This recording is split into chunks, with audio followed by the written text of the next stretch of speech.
শহীদ আহতদের রক্তের উপর দিয়ে ইসি যদি পুনর্গঠন না হয়, বাংলাদেশে কোনো ইলেকশন জাতীয় নাগরিক পার্টি করতে দিবে না ইনশাআল্লাহ। এখনো ঘুরে ঘুরে বিভিন্ন কবরস্থানে তাদের লাশগুলো খুঁজছে। আপনারা যদি মনে করেন বাংলাদেশ ঘুমিয়ে গিয়েছে, তাহলে আপনারা দিবা স্বপ্নে আছেন। আপনাদেরকে আমরা হুঁশিয়ার করে উচ্চারণ করতে চাই, জনগণকে দুর্ভোগ সৃষ্টি থেকে নিজেদেরকে গণতান্ত্রিক প্রক্রিয়ায় ফেরত আনেন। যদি গণতান্ত্রিক প্রক্রিয়ায় আপনারা ফেরত আনতে না পারেন, তাহলে জনগণ যেইভাবে হলো শেখ হাসিনাকে ছুড়ে ফেলে দিয়েছিল, তেমনি ভাবে আপনাদেরকে ভবিষ্যতে ইনশাআল্লাহ ছুড়ে দেবে।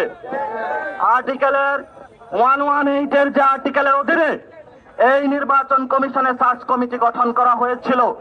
প্রথম সার্চ কমিটির প্রস্তাবনা যেটা করেছিল সেটা জিয়াউর রহমান করেছিল, এবং পরবর্তীতে আরেকটি সার্চ কমিটি যেটা আওয়ামী ফ্যাসিস্ট আমলে হয়েছিল, সেই একই সাংবিধানিক ধারাবাহিকতায়, যেই সংবিধানটা একটা মুজিবীয় সংবিধান, সেই সংবিধানের মধ্য দিয়ে শহীদ আহতদের রক্তের উপর দিয়ে ইসি যদি পুনর্গঠন না হয়, বাংলাদেশে কোনো ইলেকশন জাতীয় নাগরিক পার্টি করতে দিবে না ইনশাআল্লাহ।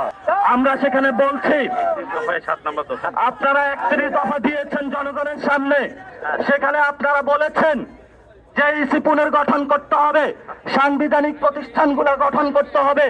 আপনাদের প্রথম থেকে শুরু করে যদি আমরা 7 নম্বর সংস্কার কর্মসূচিতে যাই, সেখানে আপনারা ইসি আইনের পরিবর্তনের কথা বলেছেন, কিন্তু যখন ইসি পুনর্গঠন করার পূর্বেই একটি সাজানো গোছানো সার্চ কমিটির মাধ্যমে আপনারা আপনাদের লোকগুলো বসিয়ে দিয়েছেন, তখন আপনারা আপনাদের সংস্কার কার্যক্রমের 31 দফা ভুলে গিয়েছেন।